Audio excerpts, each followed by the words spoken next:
Note that the Apostle Paul, as has been commented on, talks about reasoning on matters.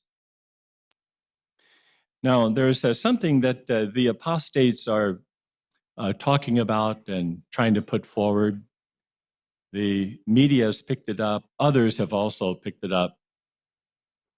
And that is our scriptural position of having two witnesses a requirement for judicial action if there's no confession.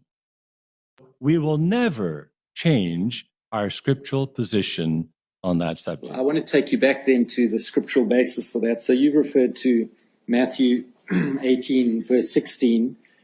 And as I understand it, and correct me if I'm wrong, that in turn really is a reference back to Deuteronomy 19, verse 15. In other words, what Jesus Christ was doing is referring back to that aspect of Mosaic law dealing with evidence.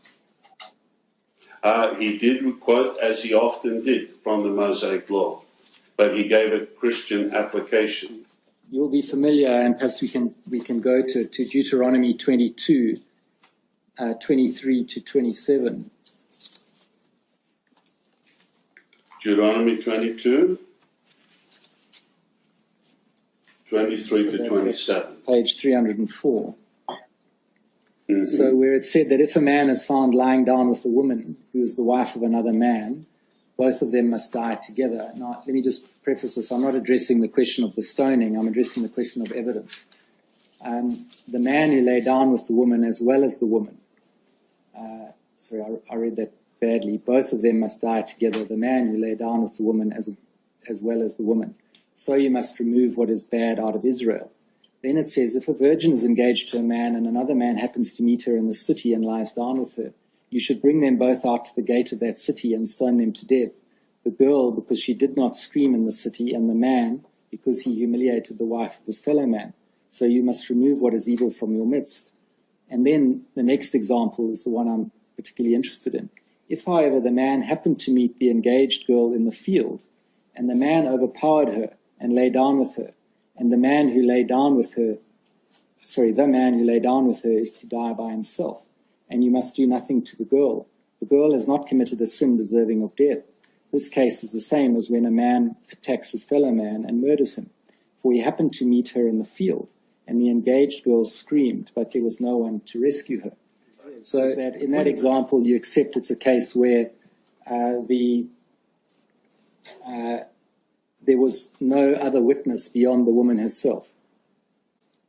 There was no other witness except the woman herself, but added to that were the circumstances. Yes, well, the circumstances were that she was raped in the field. Mm-hmm.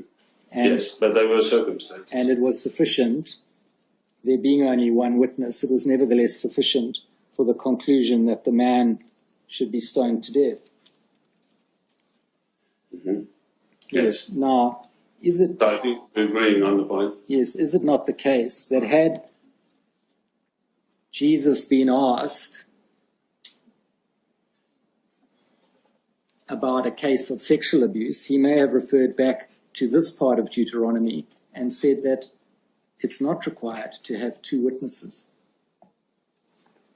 I certainly would like to ask Jesus that, and I can't at the moment. I hope to in the future.